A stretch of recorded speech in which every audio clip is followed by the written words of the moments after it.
seems like a silly thing, but it's a huge thing. Found ways to organize that I haven't been able to for over a year. I found it on days that I microdosed, I did feel better.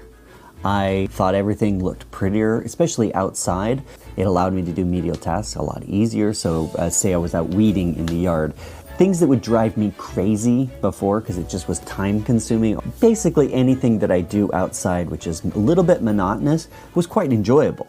And so there is a time and place for that, and I have a lot of those things I have to put into my life. I generally have a little, it's not even an anxiety, it's just like an impatience trying to get all of these things done. I will say the one downside that I found was that on days that I microdosed, especially if I took just a little bit too much, then I started to feel something.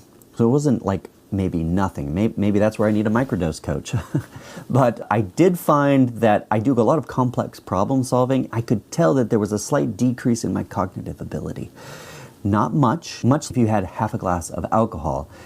You wouldn't say that it decreased your ability to have social interactions. In fact, it would actually increase your ability to have social interactions.